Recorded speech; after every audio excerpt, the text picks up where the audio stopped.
Hello and welcome back to the Beginner's Tatting video series. Today I'm going to show you how to open a closed ring. Now for this I'm going to zoom in so you can see exactly what I'm doing and how to do it.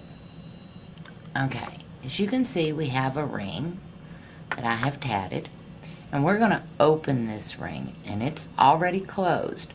This is really hard to do if you don't know what you're doing, and you can damage your thread. So I'm going to show you an easy way to open this ring without damaging your threads. You're going to need a crochet hook. Okay, this is one method of opening a closed ring. Now what you want to do with that hook is run it down through that picot and come up through the center of the ring. And you're going to wiggle that thread till your core thread pops up. Okay? Just keep wiggling it. And after you get it separated somewhat, you can pull that core thread. It's right there on your hook. And you just want to pull it just like this. And you want to work on the picot that is closest to your shuttle thread. Okay? Here's your shuttle thread. And you're going to work on that picot that's closest to that shuttle thread. Okay? Because that's where your thread's going to come from. Your core thread. And what you do is you just pull you out a bunch of thread. Now, slide those stitches over just a hair here at the bottom. I'm going to grab it on each side so you don't flip any stitches. Okay? Pull that thread from the bottom of that ring. Can you see what I'm doing here? Till that picot closes up again. Okay? Once that picot closes up, you've got all your excess thread. Then you can open your ring as much as you need to slide it back on your hand, okay, and fix whatever you discovered was wrong.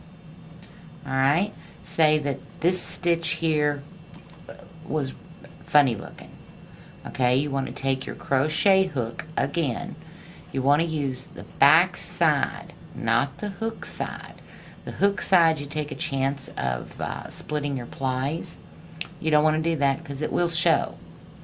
Okay, you want to run that back end of your crochet hook up underneath the waistband of the pants. Okay?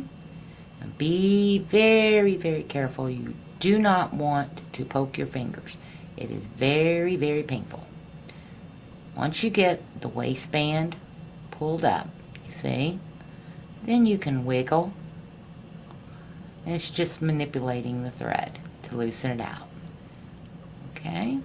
Once you get it loose, and you get it all wiggled apart, then you should be able to take that stitch out. See, we're getting there. Just keep working. Once you get the stitch out, then you can back up your tatting.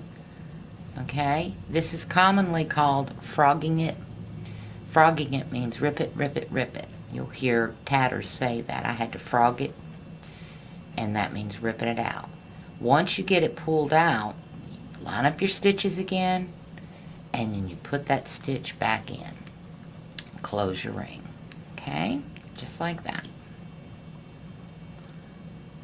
Alright, another way that you can open your ring, and this is done with using either the straight cross tweezers, lock tweezers, or you can use hackle pliers. Alright, what you want to do, get that crochet hook in the same location to pull up some of that core thread. Okay, you don't need a lot. But you want to open those stitches. Okay, just a little. See? Then you come down here and you want to separate them. Just a little. You want just enough to get either these in there or the hackle pliers. Once you get it in, you put this right next to that last stitch on this side. Okay? And then you start pulling. Okay? And you just pull what you need out. This gives you something to grip onto. People with arthritis, this is a godsend because you've got something to grip and pull that thread out with. So there you have it, the 2 ways you can open a closed ring. Okay? See that? And then all you have to do is pull it tight to close it again. Fix your stitches, whatever you need to fix, and close it again. Now the next thing we're going to do is I'm going to show you how on an unflipped stitch to fix it. Alright, so I'm going to gather me some thread. I'm going to use the white thread and some yellow thread. So I can find the end of this yellow thread. There we go. And we're just going to tie a regular old knot in it. Okay? Should be a good enough contrast, I believe. Well, let me see if I can't find another color here. Something with a little punch to it. Here's some green. Okay, that way you can see what I'm talking about, unflipped stitches. Let's get them together. Okay, we're going to just tie a knot in the thread so you can see what we're doing. Alright. Now let me zoom out just a little. Okay. Now we have our shuttle thread and we have our ball thread. Okay. The ball thread is the green thread. And what we're going to do is we're just going to make a chain. Alright. And we're going to try very hard to get an unflipped stitch in here. Okay. You're tatting along. Alright. You're doing great. All of a sudden you're watching TV and something happens on TV and you're not paying attention to what you're doing and your stitch doesn't flip. Okay? So let's see if we can't get get a stitch that won't flip. That one flipped.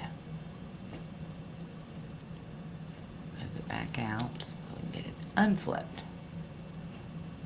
See, it keeps flipping on me. There we go. There's you a stitch that didn't flip.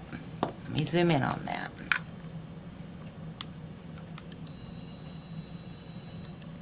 You can see the white thread, it didn't flip. Now, when you do that, it locks. You're not going nowhere. Your thread's locked, it's not going to slide, it's not going to do nothing. What you want to do, take your crochet hook and you're going to use the back, not the hook side, but the back side. And you're going to work on that right in there to get that thread pulled back out so that you can flip it back the way it's supposed to be. Let's try that again. Okay.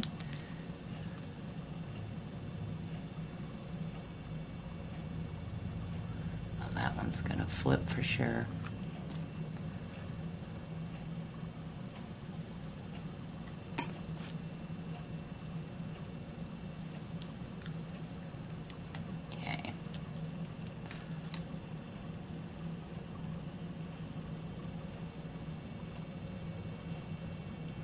There we go. We've got an unflipped stitch. It didn't flip. I'm going to get that crochet hook in there, back side, down in to that thread. Okay? The reason you use the back side of the crochet hook is to keep from splitting your ply. Once you get that thread pulled, flip your stitch. Now, if you've tatted quite a few stitches, you were involved in watching TV or something, and you didn't see the stitch that wasn't flipped, you'll have to rip out back to the the unflipped stitch, and then rip that stitch out and start over. When that happens, your thread's going to be a little curly and kinky. Use your thread heavy. Okay? Use that. It will condition the thread and bring it back to a straight state. Okay, so the way you use your thread heaven I told you earlier I was going to show you how to use the thread heaven. And the way you do it, I'm going to do it right here on this thread and show you. It's real easy to use. I don't normally use this on crochet cotton, okay? I use it on my threads. But you lay your thread across the thread heaven, put your thumb on it, and bring your thread through it. Once you bring your thread through it, run your fingers along your thread. Okay? That takes off any excess, and it takes the static out of the thread. So basically it'll help eliminate the twisting. You know how when you're sewing, your thread will twist up? If you use thread heaven on it, it won't do it. So that's how you use the thread heaven, and that's why my boxes lasted me about 10 years. So hopefully those 2 little tidbits, or 3 little tidbits, helped you with some problems that you may run across. As you get more versed in tatting, you'll have less unflipped stitches. So, a little tidbit of information to make tatting a little easier for you. So you have a great day and happy tatting. Thank you.